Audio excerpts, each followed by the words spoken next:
ಹೊಸ್ತಿಲಿನ ಮೇಲೆ ಈ ವಸ್ತುಗಳನ್ನಿಡಿ ಲಕ್ಷ್ಮೀನಾರಾಯಣರ ಸಂಪೂರ್ಣ ಅನುಗ್ರಹದ ಜೊತೆ ಸಂಪತ್ತು ವೃದ್ಧಿ. ಲಕ್ಷ್ಮೀದೇವಿ ಮನೆಯನ್ನು ಪ್ರವೇಶಿಸುವ ಮುನ್ನ ಆಕೆ ಹೊಸ್ತಿಲಿನ ಮೇಲೆ ನೆಲೆಸಿರುತ್ತಾಳೆ.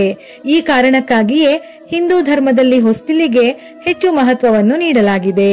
ಮನೆಯ ಹೊಸ್ತಿಲಿನ ಮೇಲೆ ಯಾವೆಲ್ಲ ವಸ್ತುಗಳನ್ನಿಟ್ಟರೆ ಅಷ್ಟಲಕ್ಷ್ಮಿಯರು ಮನೆಗೆ ಆಗಮಿಸುತ್ತಾರೆ. ಲಕ್ಷ್ಮೀನಾರಾಯಣರ ಸಂಪೂರ್ಣ ಅನುಗ್ರಹ ಲಭಿಸುತ್ತದೆ. ಹಾಗೂ ಮನೆಯಲ್ಲಿ ಧನ ಧಾನ್ಯ ಸಂಪತ್ತು ನೆಲೆಯಾಗಬೇಕಾದರೆ ನಾವು ಏನು ಮಾಡಬೇಕೆಂದು ತಿಳಿಯೋಣ. ಸಂಪದ್ಭರಿತ ಜೀವನವನ್ನು ನಡೆಸಲು ಎಲ್ಲರೂ ಬಯಸುತ್ತಾರೆ.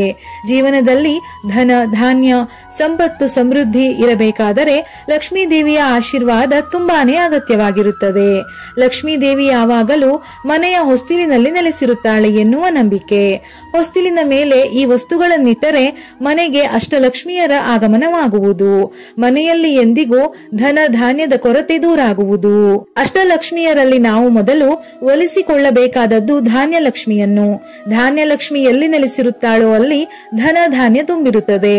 ಅಷ್ಟಲಕ್ಷ್ಮಿಯರ ಆಶೀರ್ವಾದವನ್ನು ಪಡೆದುಕೊಳ್ಳಲು ಮನೆಯ ಹೊಸ್ತಿಲಿನ ಮೇಲೆ ಅಕ್ಕಪಕ್ಕ ನಾವು ಯಾವ ವಸ್ತುಗಳನ್ನು ಇಡಬೇಕು, ಲಕ್ಷ್ಮೀ ದೇವಿಯ ಶಾಶ್ವತ ಅನುಗ್ರಹಕ್ಕೆ ಮನೆಯ ಮುಖ್ಯ ದ್ವಾರದಲ್ಲಿ ಏನು ಮಾಡಬೇಕೆಂದು ತಿಳಿಯೋಣ. ಲಕ್ಷ್ಮೀ ದೇವಿಯು ನಮ್ಮ ಮನೆಯಲ್ಲಿ ಸದಾ ನೆಲೆಸಬೇಕೆಂದು ನಾವು ಬಯಸುವುದು ಸಾಮಾನ್ಯ. ಶಾಸ್ತ್ರದ ಪ್ರಕಾರ ಮನೆಯ ಹೊಸ್ತಿಲಿನ ಬಳಿ ಈ ಕೆಲಸಗಳನ್ನು ಮಾಡಿದರೆ ಧನಲಕ್ಷ್ಮಿ ಒಲಿಯುತ್ತಾಳೆ. ಮನೆಯ ಮುಖ್ಯ ಬಾಗಿಲಿನ ಹೊಸ್ತಿಲು ನಿಮ್ಮ ಆರ್ಥಿಕ ಸ್ಥಿತಿಯೊಂದಿಗೆ ಆಳವಾದ ಸಂಪರ್ಕವನ್ನು ಹೊಂದಿದೆ. ನಿಮ್ಮ ಮನೆಯ ಮುಖ್ಯ ದ್ವಾರದ ಬಳಿ ನೀವು ಈ ಕೆಲಸಗಳನ್ನು ಮಾಡಿದರೆ ನಿಮ್ಮ ಆರ್ಥಿಕ ಸ್ಥಿತಿಯು ಬಲಗೊಳ್ಳುತ್ತದೆ. ಧಾರ್ಮಿಕ ನಂಬಿಕೆಗಳ ಪ್ರಕಾರ ಮನೆಯ ಹೊಸ್ತಿಲಲ್ಲಿ ಕೆಲವು ವಿಶೇಷ ಕ್ರಮಗಳನ್ನು ಮಾಡುವುದರಿಂದ ಒಬ್ಬ ವ್ಯಕ್ತಿಯು ಲಕ್ಷ್ಮೀ ದೇವಿಯ ಆಶೀರ್ವಾದವನ್ನು ಪಡೆಯುತ್ತಾನೆ. ಇದು ಮನೆಯಲ್ಲಿ ಸಂಪತ್ತು ಮತ್ತು ಸಮೃದ್ಧಿಯನ್ನು ಕಾಪಾಡುತ್ತದೆ. ಅಷ್ಟಲಕ್ಷ್ಮಿಯರಲ್ಲಿ ಧಾನ್ಯಲಕ್ಷ್ಮಿಯು ಆಹಾರ ಧಾನ್ಯಗಳನ್ನು ಪ್ರತಿನಿಧಿಸುತ್ತಾಳೆ. ಯಾವ ಮನೆಯಲ್ಲಿ ಧಾನ್ಯ ಲಕ್ಷ್ಮಿ ನೆಲೆಸಿರುತ್ತಾಳೋ ಅಂತಹ ಮನೆಯಲ್ಲಿ ಎಂದಿಗೂ ಧಾನ್ಯಕ್ಕೆ ಅಥವಾ ಆಹಾರಗಳಿಗೆ ಯಾವುದೇ ರೀತಿಯಾದ ಕೊರತೆ ಅಥವಾ ಸಮಸ್ಯೆ ಎದುರಾಗುವುದಿಲ್ಲ.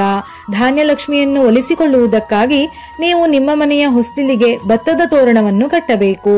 ಇನ್ನು ಕೆಲವರು ಮಾವಿನ ಎಲೆಗಳ ತೋರಣವನ್ನು ಕಟ್ಟುತ್ತಾರೆ. ಇದು ಕೂಡ ಶುಭದ ಸಂಕೇತವೇ ಆಗಿರುತ್ತದೆ. ಆದರೆ ಮಾವಿನ ಎಲೆಗಳನ್ನು ಪದೇ ಪದೇ ಬದಲಾಯಿಸಬೇಕಾಗುತ್ತದೆ. ಹಾಗಾಗಿ ಭತ್ತದ ತೋರಣವನ್ನು ಕಟ್ಟುವುದು ಬಹಳ ಒಳ್ಳೆಯದು.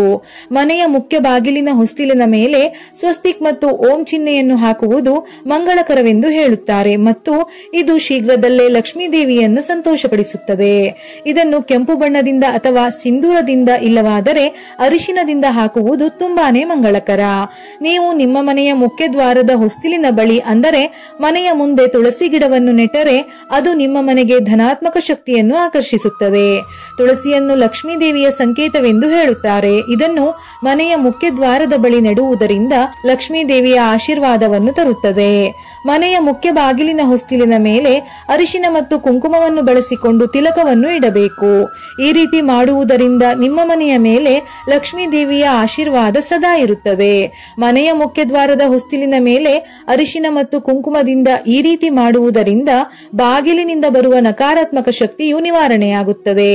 ಪ್ರತಿದಿನ ಸಂಜೆ ಗೋಧೂಳಿ ಸಮಯದಲ್ಲಿ ಮನೆಯ ಮುಖ್ಯ ದ್ವಾರದ ಎರಡೂ ಬದಿಗಳಲ್ಲಿ ತುಪ್ಪದ ದೀಪವನ್ನು ಅಥವಾ ಎಳ್ಳಿನ ಎಣ್ಣೆಯ ದೀಪವನ್ನು ಬೆಳಗಿಸಬೇಕು. ಈ ರೀತಿ ದೀಪವನ್ನು ಬೆಳಗಿಸುವುದರಿಂದ ಮನೆಯಲ್ಲಿ ಸಂತೋಷ ಶಾಂತಿ ಸದಾ ನೆಲೆಯಾಗುತ್ತದೆ ಹಾಗೂ ಲಕ್ಷ್ಮೀ ದೇವಿಯು ಅಲ್ಲಿ ಶಾಶ್ವತವಾಗಿ ನೆಲೆಯಾಗುತ್ತಾಳೆ. ಈ ದೀಪವನ್ನು ನೀವು ಪ್ರತಿದಿನ ಸಂಜೆ 5 ಗಂಟೆಯಿಂದ 7 ಗಂಟೆಯೊಳಗೆ ಹಚ್ಚಿಡಬೇಕು. ಮನೆಯಲ್ಲಿನ ಸಮಸ್ಯೆಗಳು ಅಥವಾ ತೊಂದರೆಗಳು ದೂರಾಗಬೇಕಾದರೆ, ಹಣಕಾಸಿನ ಸಮಸ್ಯೆಗಳು ಪರಿಹಾರವಾಗಬೇಕಾದರೆ ಮುಂಜಾನೆ ನೀವು ಹೊಸ್ತಿಲ ಪೂಜೆಯನ್ನು ಮಾಡುವಾಗ ಒಂದು ಪಾತ್ರೆಯಲ್ಲಿ ಸ್ವಲ್ಪ ನೀರನ್ನು ತೆಗೆದುಕೊಳ್ಳಿ. ನಂತರ ಹೊಸ್ತಿಲಿನ ಮುಂದೆ ನಿಂತು ಆ ನೀರಿನ ಪಾತ್ರೆಯನ್ನು ಕೈಯಲ್ಲಿ ಮುಚ್ಚಿ ಹಿಡಿದುಕೊಂಡು ನಿಮ್ಮ ಇಷ್ಟ ದೇವರನ್ನು ನೆನೆದು ಹಾಗೂ ಗಂಗೆ ಚ ಯಮುನೆ ಚೈವ ಗೋದಾವರಿ ಸರಸ್ವತಿ ನರ್ಮದೆ ಸಿಂಧು ಕಾವೇರಿ ಜಲೇಸ್ಮಿನ್ ಸನ್ನಿಧಿಂ ಕುರು ಈ ಮಂತ್ರವನ್ನು ಪಠಿಸಿ ನಿಮ್ಮ ಸಮಸ್ಯೆಗಳು ದೂರಾಗುವಂತೆ ಬೇಡಿಕೊಳ್ಳಿ. ನಂತರ ಮನೆಯಲ್ಲಿ ಧನ ಸಂಪತ್ತು ನೆಲೆಸುವಂತೆ ಬೇಡಿಕೊಂಡು ಆ ನೀರಿನಿಂದ ಹೊಸ್ತಿಲನ್ನು ತೊಳೆಯಿರಿ ಅಥವಾ ಹೊಸ್ತಿಲಿನ ಮೇಲೆ ಚಿಮುಕಿಸಬಹುದು. ನಂತರ ಪಾತ್ರೆಯಲ್ಲಿ ಉಳಿದ ನೀರನ್ನು ತೆಗೆದುಕೊಂಡು ಮನೆಯ ಮೂಲೆ ಮೂಲೆಯಲ್ಲೂ ಚಿಮುಕಿಸಿ. ಇದರಿಂದ ಮನೆಗೆ ಧನ ಸಂಪತ್ತು ಬರುತ್ತದೆ. ಯಾವ ಮನೆಯಲ್ಲಿ ವಾಸ್ತು ಪುರುಷನ ಆಶೀರ್ವಾದವಿರುತ್ತದೆಯೋ ಅಂತಹ ಮನೆಯಲ್ಲಿನ ಸದಸ್ಯರು ಏಳಿಗೆಯನ್ನು ಕಾಣುತ್ತಾರೆ. ಮಾನಸಿಕ ಸಮಸ್ಯೆಗಳಿಂದ ಪರಿಹಾರವನ್ನು ಪಡೆದುಕೊಳ್ಳುತ್ತಾರೆ. ಜೀವನದಲ್ಲಿ ಬರುವ ಎಲ್ಲಾ ರೀತಿಯ ಅಡೆತಡೆಗಳಿಂದ ಮುಕ್ತಿಯನ್ನು ಸಾಧಿಸುತ್ತಾರೆ. ಮನೆಯಲ್ಲಿನ ವಾಸ್ತುದೋಷಗಳನ್ನು ನಿವಾರಣೆ ಮಾಡಲು, ಮನೆಯಲ್ಲಿ ವಾಸ್ತು ಪುರುಷ ನೆಲೆಯಾಗುವಂತೆ ಮಾಡಲು ಮನೆಯ ಮುಖ್ಯ ಬಾಗಿಲಿನ ಹೊಸ್ತಿಲಿನ ಮೇಲ್ಭಾಗದಲ್ಲಿ ವಾಸ್ತುವಿನ ಹನುಮಂತನ ಅಥವಾ ವಾಸ್ತು ಪುರುಷನ ಫೋಟೋವನ್ನು ಹಾಕಬೇಕು. ಫೋಟೋಕ್ಕೆ ಅರಿಶಿನ, ಕುಂಕುಮ, ಶ್ರೀಗಂಧವನ್ನು ಹಚ್ಚಬೇಕು. ಪ್ರತಿನಿತ್ಯ ಮನೆಯನ್ನು ಒರೆಸುವಾಗ ಆ ನೀರಿಗೆ ದರ್ಬೆಯ ಕಡ್ಡಿಯನ್ನು ಹಾಕಿ ಮನೆಯನ್ನು ಒರೆಸಬೇಕು. ಅಥವಾ ಕಲ್ಲು ಉಪ್ಪು, ಅರಿಶಿನದಿಂದ ಗಂಗಾಜಲವನ್ನು ಅಥವಾ ಗೋಮೂತ್ರವನ್ನು ಬೆರೆಸಿ ಮನೆಯನ್ನು ಒರೆಸಬೇಕು. ಈ ರೀತಿ ಮನೆಯನ್ನು ಒರೆಸುವುದರಿಂದ ಮನೆಯಲ್ಲಿನ ಎಲ್ಲಾ ರೀತಿಯ ಸಮಸ್ಯೆಗಳು ಪರಿಹಾರವಾಗುವುದು. ಮನೆಯಲ್ಲಿ ಸಕಾರಾತ್ಮಕ ಶಕ್ತಿಗಳು ನೆಲೆಯಾಗುವುದು. ಎಲ್ಲರ ಮನೆಯ ದೇವರ ಕೋಣೆಯಲ್ಲೂ ಸಾಮಾನ್ಯವಾಗಿ ಲಕ್ಷ್ಮೀ ದೇವಿಯ ಫೋಟೋಗಳನ್ನು ಅಥವಾ ವಿಗ್ರಹಗಳನ್ನು ಇಟ್ಟುಕೊಂಡಿರುತ್ತಾರೆ. ಅಂತಹ ಫೋಟೋದ ಎರಡೂ ಬದಿಗಳಲ್ಲಿ ಆನೆಯ ವಿಗ್ರಹವನ್ನು ಇಡಬೇಕು. ಹಾಗೂ ಲಕ್ಷ್ಮೀ ದೇವಿಯ ಮುಂದೆ ಎಷ್ಟು ಸಾಧ್ಯವೋ ಅಷ್ಟು ಕಮಲದ ಹೂವನ್ನು ಇಡಬೇಕು. ಆಕೆಯ ಮುಂದೆ ಅರಿಶಿನ, ಕುಂಕುಮ ಹಾಗೂ ಅಕ್ಷತೆಯ ಬಟ್ಟಲುಗಳು ಸದಾ ಇರಬೇಕು. ಒಂದು ವೇಳೆ ನಿಮಗೆ ಕಮಲದ ಹೂವುಗಳು ಸಿಗದೇ ಇದ್ದರೆ ಕಮಲದ ಜಪಮಾಲೆಯನ್ನು ಇಡಬಹುದು. ಇಲ್ಲವಾದರೆ ತುಳಸಿ ದಳಗಳನ್ನು ಸಹ ಇಡಬಹುದು. ಮೇಲೆ ಹೇಳಿದ ಯಾವುದಾದರೂ ವಸ್ತುಗಳಲ್ಲಿ ಒಂದನ್ನಾದರೂ ಮಾಡಿ. ಇದರಿಂದ ನಿಮ್ಮ ಮನೆಯಲ್ಲಿ ಲಕ್ಷ್ಮೀ ದೇವಿಯ ಅನುಗ್ರಹದ ಜೊತೆ ಲಕ್ಷ್ಮೀನಾರಾಯಣರ ಸಂಪೂರ್ಣ ಅನುಗ್ರಹ ಸಂಪತ್ತುಗಳು ವೃದ್ಧಿಯಾಗುತ್ತವೆ. ವಿಡಿಯೋ ಇಷ್ಟ ಆಗಿದ್ದಲ್ಲಿ ಮರೆಯದೆ ಲೈಕ್ ಕೊಟ್ಟು ನಿಮ್ಮವರಿಗೆ ಶೇರ್ ಮಾಡಿ. ಉಪಯುಕ್ತ ಮಾಹಿತಿಯೊಂದಿಗೆ ಮತ್ತೆ ಭೇಟಿಯಾಗೋಣ.